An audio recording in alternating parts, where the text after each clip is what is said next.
What's up, everybody? Dark Cosmic here, back with another astrology video. Today I want to talk about moon in the 8th house. So what happens when an individual has their moon placed into the 8th house? When your moon is placed in the 8th house, this makes a person react in a very dark, emotional, and deep way to almost everything. So in a lot of ways, this placement sucks.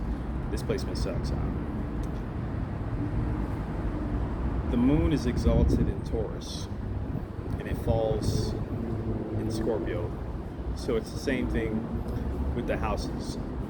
The moon is exalted in the 2nd house, and it falls in the 8th house. So basically, the moon is having a nightmare when it's in the 8th house, and it is in heaven when it's in the 2nd house. Because the moon prefers to be stable, like the full moon, or in a cycle, like Cancer. It either likes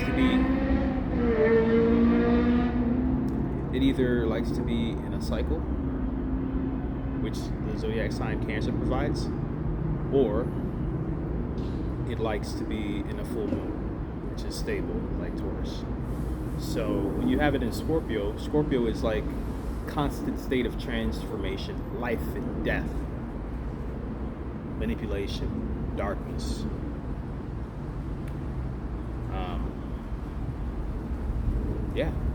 Things that the moon doesn't like. Why would the moon want to constantly change without any real? And it's not just transformation isn't pretty. Transformation is very painful. See, when the moon goes through its cycles, it's not really a painful process. It's a cycle that it's used to. There's a rhythm to it. But when there's transformation, it's normally very harsh. If you ever gone through a real, true transformation, it wasn't a bed of roses. So this placement makes you react in a very intense way to a lot of things. Your mother might have been a very moody person. Your mother might have had you around a time where she was very, just in a bad place in her life when she had you, actually. Or her energy in general is very,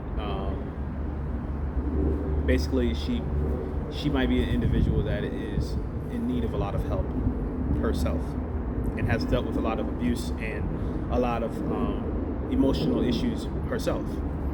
Either that, or she had you around the time where she had all those things going on. So, because the moon represents the mother.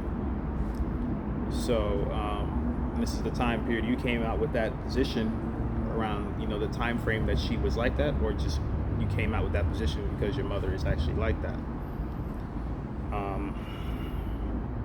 What else? Having this moon as well, putting your emotional nature, your most intimate side, your most sensitive side is now placed, your most vulnerable side is now placed in the 8th house. This can make you deal with sex at an early age, whether that's through molestation or you yourself just engaging in sexual activities at an early age, because your most intimate and private side is now thrusted into the darker side of life. So these people might have, encountered that, or they just knew of people that were around them that were encountering and dealing with these things behind closed doors. What else? These people can. It's not uncommon for these people to have nightmares. A lot of nightmares, or just be surrounded by people that are always trying to take for them. The positives with this moon sign is you are a powerful manifester. You are a really powerful manifester, but it's like a double-edged sword. You can manifest really bad things because you feel so deeply about things sometimes that you can manifest that into this reality. But you can also manifest like Taurus does, and manifest beautiful things that bring you pleasure and are stable. So it's up to you, your emotional nature. You have to choose to be in the right state of mind when you're trying to manifest, when you are you know, reciting your declarations or praying, whatever it is that you do, you have to be in the right state of mind. Don't do things when you are in a terribly emotional state, because your energy is going to manifest things that are negative when you are in those states of being. So, what else can I say about this placement? Your emotions, a lot of times you're going to need time alone to rejuvenate, and because you go through transformations emotionally all the time, that sometimes you need to be by yourself. You will require a lot of time alone sometimes, because you're constantly dealing with the most intense emotions all the time. So that is the last bit of advice I would give with this placement, is just know these things and follow the rules, and life will be very easy for you. Hope you guys enjoyed this video. Take care.